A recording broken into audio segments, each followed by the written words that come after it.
What up, cucks? It's your boy, the hater, up in this mug.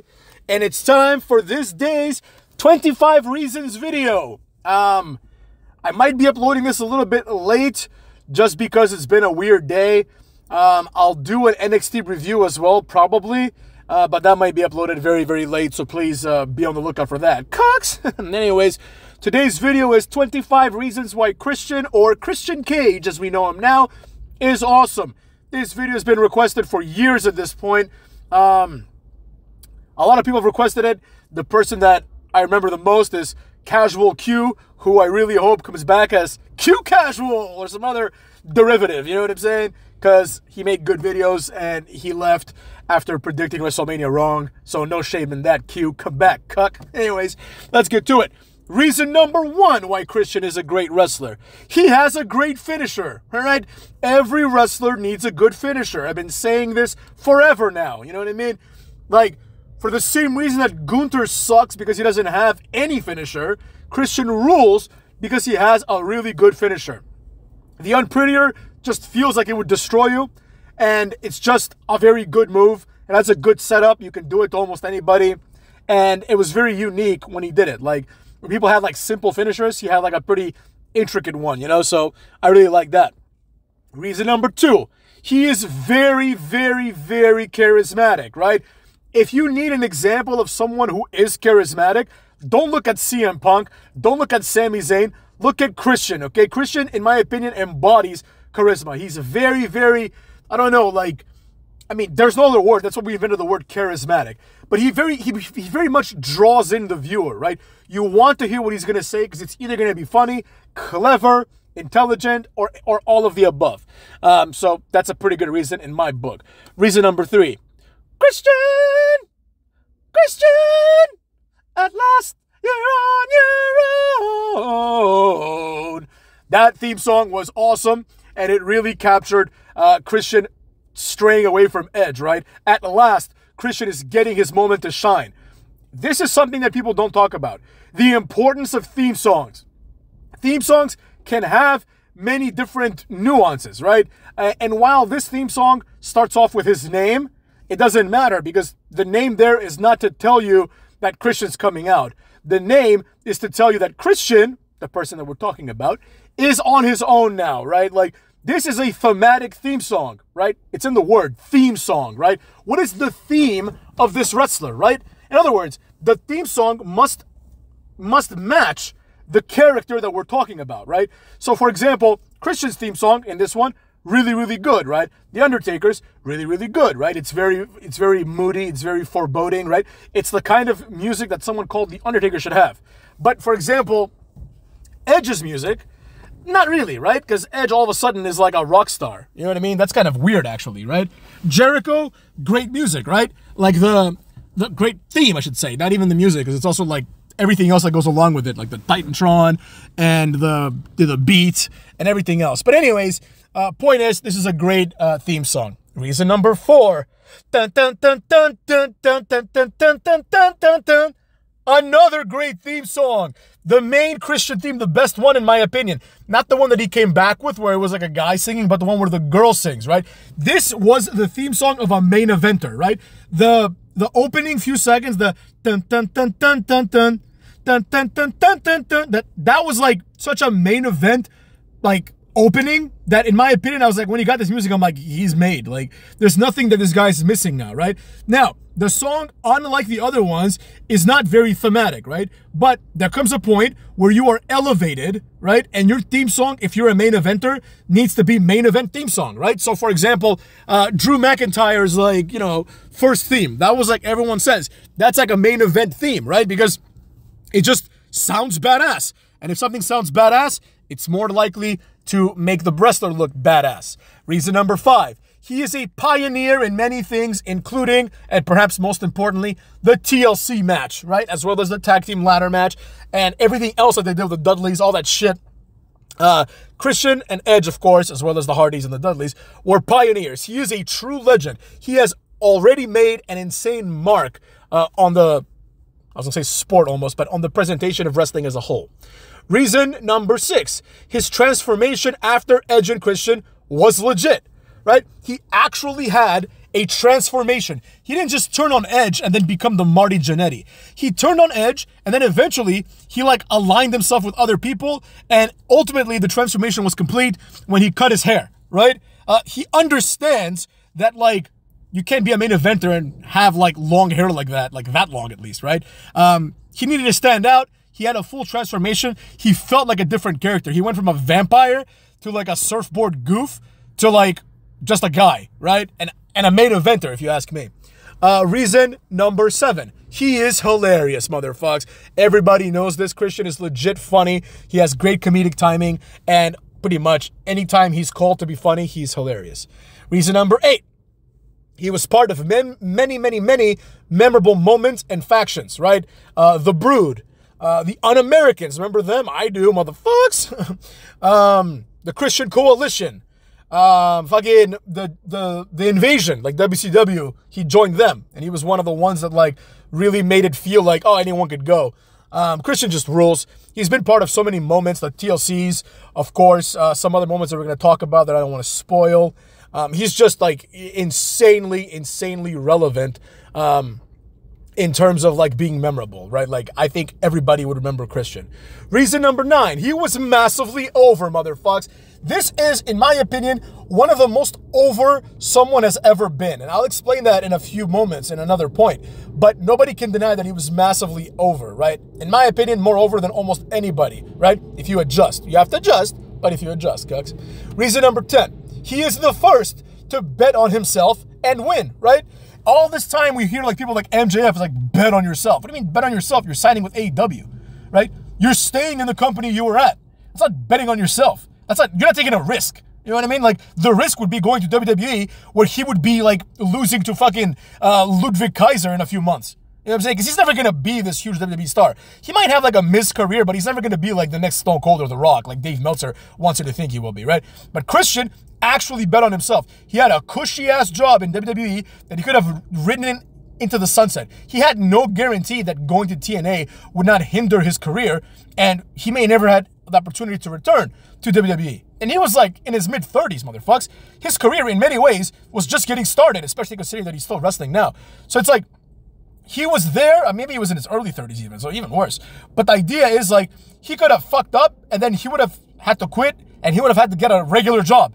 Like, he would have had to be like an accountant or something, you know what I mean? But he actually bet on himself. He took a huge risk to go to TNA. And in my opinion, he is one of the main reasons why TNA was successful for as long as it was.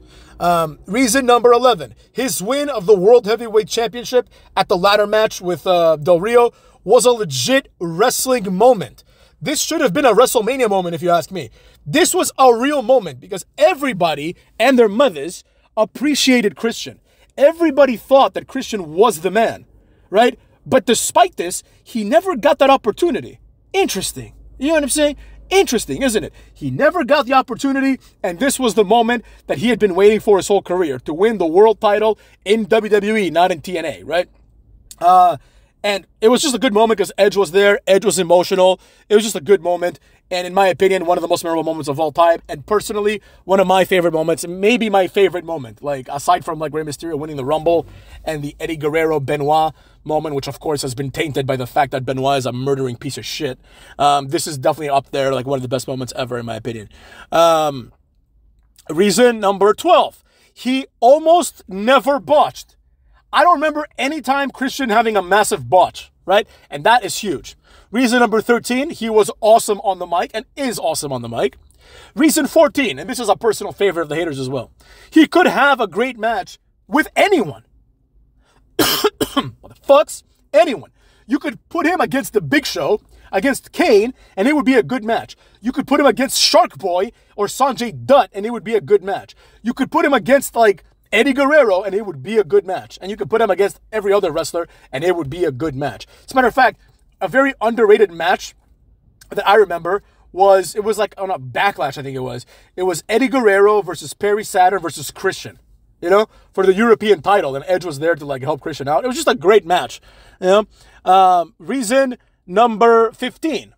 he put over a lot of people. Obviously, during his time as a mid-carder and a jobber to the stars in WWE, he would put over like everybody, left, right, center, like Shelton Benjamin, Carlito, all these people that would end up being like nothing compared to him.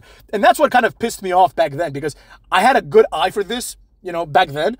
And like, I liked Shelton Benjamin, but I knew Shelton Benjamin was never going to be a star. I knew Carlito was never going to be a star. And I'm like, you have Christian here jobbing to these guys. Just push Christian, you know? He's obviously the best wrestler in this company at this point. Anyways, I digress. He also put over a lot of people, of course, in TNA. He put over Kazarian. He put over the Wildcat Chris Harris. 2 other guys that didn't make it as far as Christian did. So in my opinion, it's kind of silly, but whatever, right? Reason number 16. His work in AEW is awesome, right? Everything he's doing now in AEW really validates and reiterates the fact that Christian is a legend, because he's able to reinvent himself once again with the patriarchy, right? You could have easily written the whole, like, I'm Christian, that's it, but he made a gimmick out of it, right? I'm curious where this all ends up. Hopefully it ends up with Edge and Christian going back to WWE for one last run. That's my dream, but whatever, we'll see, right? Reason number 17, his battle rap with Cena was awesome. If you haven't seen this, do yourself a favor after this video, go and find it online. Just right, Christian battle rap Cena, right? It's at the Royal Rumble, and Cena comes to get his number, and everyone like likes him, right? All the women are charmed, and Christian and Tom Corey, and the Christian's like, whoa, wait a second. You know, yeah, I know you, Cena. And he's like, you know, you do that freestyle thing. He's like, it's not even that hard. I can do it. And Christian delivers one of the greatest bars of all time. He says, wait, how does it go? He's like, Christian is here or something, like, Riedemann weeps, right?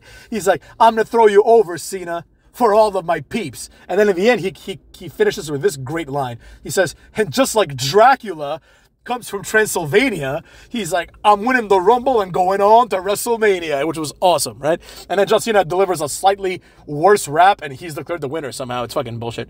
Reason number 18.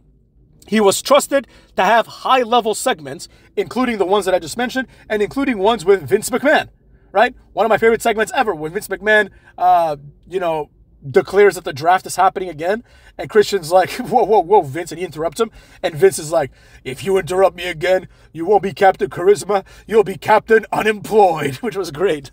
Vince rules. Reason number 19. Another personal favorite, I just learned this one recently.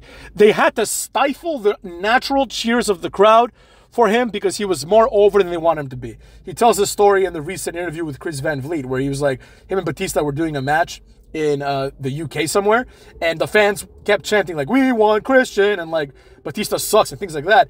And, you know, WWE didn't like that because they wanted to push Batista, so they stifled. They actually went out of their way to hurt this guy, you know? Whereas nowadays, you get people like Sami Zayn getting fake cheers because nobody wants to actually cheer him naturally. That's like really stupid. You know, a lot of times I understand Vince McMahon gets wrestling more than me. I'm not going to say that that was a bad choice in the context of you want Batista to be pushed because you see a lot of money in him. But it's like, if the fans are naturally cheering for someone and you don't want them to, maybe ask yourself, holy shit, maybe I have something great here, right? Because it's the unintended consequence, but not from neckbeards, from the actual general public. Reason number 20. He had like a 15-year or 20-year period with no injuries, which is insane, especially considering the matches that he did. Reason 21. He elevated the Intercontinental title. In my opinion, when Christian won the title, that was like a new era, right? Because the IC title had been like discontinued, and they had like a battle royal to determine the next champion. And that was the only match that I wanted to see, so I didn't get the pay-per-view. And I was really hoping that Christian would win. And he did. And then he came out with like the short hair. And that was, to me, like a new age of the mid-carder. Like Christian was like a solid mid-carder at that point. And everybody else that was in the main event was like basically a legend too. So I was hoping that Christian would get into the main event. But the mid-card was never the same after that. Basically once like Cody Rhodes and like that generation of wrestlers started winning the IC title, completely meaningless, you know? Nobody gives a shit. 22, he elevated the TNA title. Obviously, this goes without saying. Reason number 23. Despite debuting around the same time as Sting and Kurt Angle, he did not get lost in the shuffle. You know what I mean? He easily could have gotten lost in the shuffle because we're talking about Sting and Kurt Angle here. You know what I'm saying? And despite this, he didn't get lost in the shuffle. He maintained his position and even became champion during this time. Twice, actually, if you count the first one. Because I think the first one was before Kurt Angle. But still, nevertheless, champion twice. Reason number 24, a personal favorite of mine as well. His Canada promo, motherfucks, is goated. He has a promo where they're in Canada, and I'm watching Raw at this point only to see Christian, basically. And he comes out, he didn't have a match, but he comes out and he's so fucking over, it's not even funny, right? And he pretty much talks about how he's going to go to SmackDown and beat that Ali G ripoff, or whatever the hell he calls him in this one, John Cena. The fans lose their mind, and he's like, on SmackDown, he's like, they got a lot of things, but they don't have charisma, they don't have character, the three C's. He's like, and they don't have a Canadian. And everyone loses their minds. Great promo. Reason 25, my absolute favorite reason. He was never supposed to make it. And he did, motherfucks. Everything was stacked against this guy. First of all, he had to get over multiple times during the Attitude Era and the subsequent Ruthless Aggression Era. He had to get over at the hardest time it was to get over in wrestling. He got over with zero help. Zero help. Then he went to TNA. He got over there as well. Then he came back to WWE. Got over there again, right? Then he went to AEW and a little bit of TNA here and there, and he got over again. Nobody is better at getting over than Christian Cage, right? You have to adjust. Like, for example, obviously, the WWE wants Roman Reigns to get over, right? So if he gets over, good for him, but it's nothing impressive, right? Obviously, the WWE wants certain, like Kevin Owens, to get over, right? So if he gets over, you know, not a big deal, right? But the WWE never wanted Christian to get over. They wanted Christian to be in this Chad Gable role. That's what they want him to do. Just a guy that goes out there, has a good match, but Christian went above and beyond that, became a multiple-time world champ. So for that reason, and the other 24 above it, Christian Cage rules, and in my opinion, is one of the greatest wrestlers of all time. Certainly is my personal favorite wrestler, but I can't take that and say he's the greatest of all time. But in my opinion, he is one of the greatest of all time. And if he were given the opportunity to actually take advantage of the platform, he would have been way better, right? Like, he's like on the same level as Sheamus, but he's like, everybody knows that he's like 100 times better than Sheamus. You know what I'm saying? With that being said, Cucks, take care of yourselves and fuck your mothers!